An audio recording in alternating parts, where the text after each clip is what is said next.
भिवानी में दिन दहाड़े शहर के हनुमान गेट कोयला भट्टी क्षेत्र के एक मकान में बुधवार सुबह करीब 9:30 बजे पति के मौसेरे भाई ने प्रेम प्रसंग में भाभी बबीता की चाकू से गोदकर हत्या करने के बाद खुद जान देने की कोशिश की। घटना की सूचना मिलने पर शहर थाना पुलिस ने मकान को सील कर एफएसएल टीम से मुआयना कराया। वहीं आरोपी देवर अमित को रोहतक पीजीआई में भर्ती कराया गया है। वहीं मृत महिला के पति की शिकायत पर पुलिस ने आरोपी के खिलाफ हत्या में प्राथमिकी दर्ज कर मामले की छानबीन प्रारंभ कर दी है। शहर में हनुमान गेट कोयला भट्टी क्षेत्र निवासी बबीता अपने पति मोनू के साथ 2 बच्चे, बेटा हिम्मत और छोटा बेटा सूरज के साथ रहती थी। कुछ अरसे पहले ही नया मकान भी बनाया था। मोनू की सगी मौसी का बेटा लोहारू निवासी अमित का उसके घर पर आना जाना था।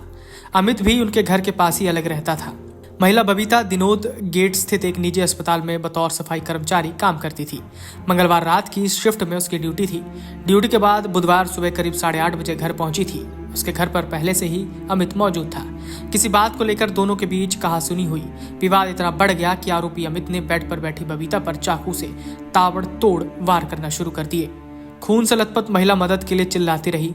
वारदात के समय उसके दोनों बेटे घर पर ही थे। आस पड़ोस के लोगों के पहुंचने से पहले आरोपी महिला पर चाकू से कई वार कर उसे गंभीर रूप से घायल कर चुका था। इसके बाद आरोपी अमित ने खुद जान लेने की कोशिश की। उसने फर्श और दीवार पर कई बार जोर जोर से सर पटका। घटना की सूचना मिलने पर पुलिस ने घायल हालत में दोनों को जिला नागरिक अस्पताल लेकर पहुंची, जहां चिकित्सकों ने बबीता को मृत घोषित कर दिया। वहीं आरोपी को रोहतक पीजीआई रेफर कर दिया है। वहीं वारदात की सूचना मिलने पर डीएसपी महेश कुमार ने घटनास्थल का मुआयना किया। मृतका बबीता का पति मोनू फैक्ट्री में मजदूरी करता था। मोनू ने पुलिस को बताया कि अमित उसकी पत्नी के साथ शादी का नाजायज दबाव बना रहा था। इसी के चलते आरोपी ने उसकी पत्नी की चाकू से गोदकर हत्या कर दी।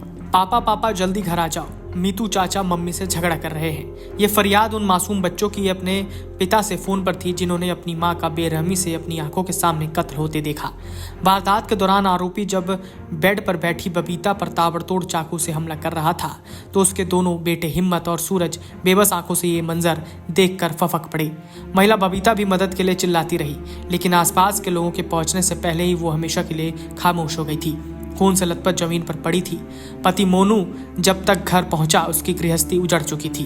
दोनों मासूम बच्चे मां की हालत पर बिलख बिलख कर रो रहे थे। मूल रूप से लोहारू निवासी अमित उर्फ मीतू करीब 2 साल पहले अपनी सगी मौसी के लड़के हनुमान गेट कोयला भट्टी निवासी मोनू के घर कुछ दिन रहने के लिए आया था। अमित करीब 15 से 20 दिन मोनू के घर रहा। इसी दौरान मोनू के बबीता की अपने देवर अमित के साथ नजदीकियां बढ़ गई। अमित ने भी कुछ अरसे पहले एक महिला से शादी की थी, लेकिन ज्यादा दिन उसकी गृहस्थी टिक नहीं पाई और महिला उसे छोड़कर चली गई थी। इसके बाद वो बबीता पर शादी करने का दबाव बनाने लगा, जिसके चलते दोनों के बीच तनाव बढ़ता चला गया। बबीता के पति मोनू ने बताया कि करीब 2 माह पहले भी उसने अमित के खिलाफ जैन पुलिस चौकी में शिकायत दी थी। अमित उस पर अपनी पत्नी बबीता को छोड़ने और खुद उससे शादी करने का दबाव बना रहा था। इसी के चलते वो बीच रास्ते भी उसकी पत्नी से छेड़छाड़ और धमकी देने लगा था। इसी कारण उसने पुलिस को शिकायत दी थी। पुलिस ने दोनों पक्षों को बुलाया था, जहां आपसी रजामंदी से समझौता कराया गया। अमित ने भविष्य में ऐसी हरकत न करने की बात कही थी। बबीता निजी अस्पताल में बतौर सफाई कर्मचारी मंगलवार रात की शिफ्ट में ड्यूटी पर गई थी। बुधवार सुबह 8:30 बजे वो घर लौटी। अमित पहले से ही बबीता का उसके घर पर इंतजार कर रहा था। बबीता के दोनों बेटे भी वहां मौजूद थे।